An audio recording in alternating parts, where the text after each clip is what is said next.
ಭಾಗ 6 secret mission climax ಮತ್ತು ಹನಿ ಹನಿ ಸುಖ.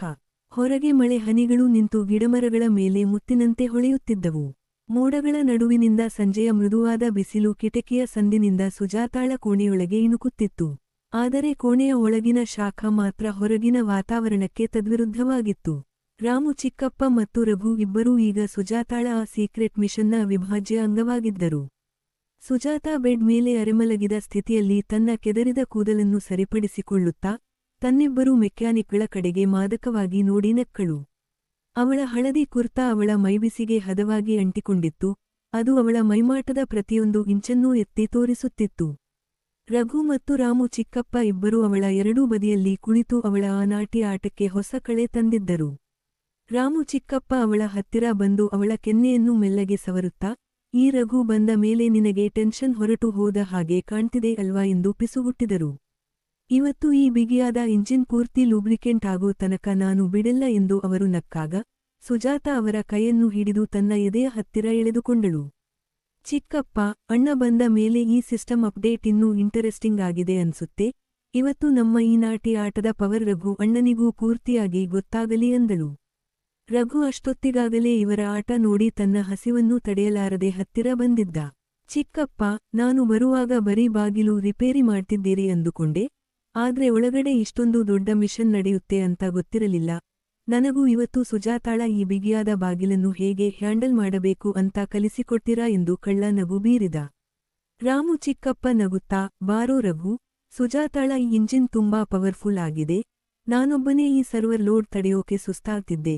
ಇವತ್ತು ನಾವಿಬ್ಬರೂ ಸೇರಿ ಇವಳ ಈ ಸಿಸ್ಟಮ್ ಅಪ್ಲೋಡ್ ಪೂರ್ತಿ ಮಾಡೋಣ ಅಂದರು.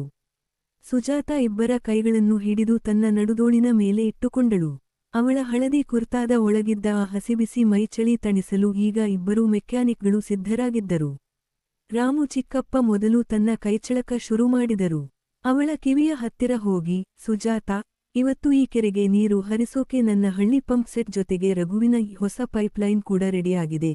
ನೀನು ಇವತ್ತು ಪೂರ್ತಿ ಲೋಡ್ ತಗೊಳ್ಳೋಕೆ ರೆಡಿ ಇದೆಯಾ ಎಂದು ಕೇಳಿದರು. ಸುಜಾತಾ ಕಣ್ಣು ಮುಚ್ಚಿಯ ಸುಖವನ್ನು ಅನುಭವಿಸುತ್ತಾ, ಚಿಕ್ಕಪ್ಪ, ಇವತ್ತು ಈ ಸರ್ವಿಸಿಂಗ್ ಮುಗಿಯೋ ತನಕ ಯಾರೂ ಈ ರೂಮ್ ಬಿಟ್ಟು ಹೋಗಬಾರದು. ರಘು ಅಣ್ಣ, ನೀನು ಯಾಕೆ ಸುಮ್ಮನೆ ಇದ್ದೀಯಾ?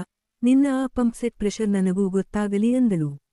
ಮಧ್ಯಾಹ್ನದ ಆ ಏಕಾಂತದಲ್ಲಿ ಮನೆಯ ಒಳಗಡೆ ಉಸಿರಾಟದ ಸದ್ದು ಮಾತ್ರ ಜೋರಾಗಿ ಕೇಳಿಸುತ್ತಿತ್ತು.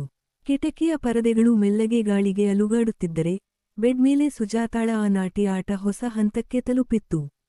ರಾಮು ಚಿಕ್ಕಪ್ಪ ಅವಳ ಕಾಲನ್ನು ಮೆಲ್ಲಗೆ ಮೇಲೆತ್ತಿ ಅವಳ ಕತ್ತಿನ ಭಾಗದಲ್ಲಿ ತನ್ನ ಚಮತ್ಕಾರ ಶುರು ಮಾಡಿದರು.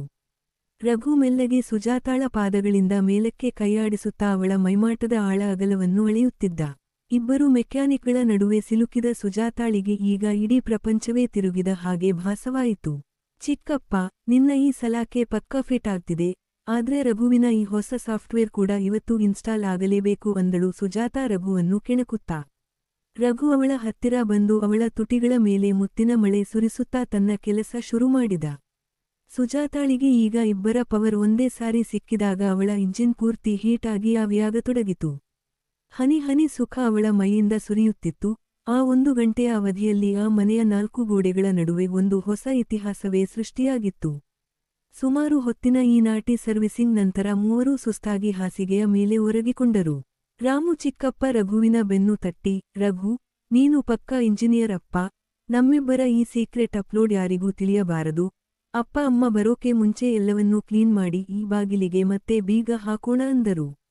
ಸುಜಾತಾ ಬೆವರನ್ನು ಒರೆಸಿಕೊಳ್ಳುತ್ತಾ ನಗುವಿನೊಂದಿಗೆ, ಇನ್ಮುಂದೆ ಈ ಮನೆಯ ಬಿಗಿಯಾದ ಬಾಗಿಲು ಯಾವತ್ತೂ ಹ್ಯಾಂಗ್ ಆಗಲ್ಲ. ಇಬ್ಬರು ಗಟ್ಟಿ ಮೆಕ್ಯಾನಿಕ್ಗಳು ನನಗೆ ಸಿಕ್ಕಿದ್ದಾರೆ ಅಂದಳು. ಹೀಗೆ ಸುಜಾತಾ ಮತ್ತು ರಾಮು ಚಿಕ್ಕಪ್ಪನ ನಡುವೆ ಶುರುವಾದ ಆ ಬಿಗಿಯಾದ ಬಾಗಿಲಿನ ಕಥೆ ರಘುವಿನ ಎಂಟ್ರಿಯೊಂದಿಗೆ ಒಂದು ಸುಖಾಂತ್ಯ ಕಂಡಿತು.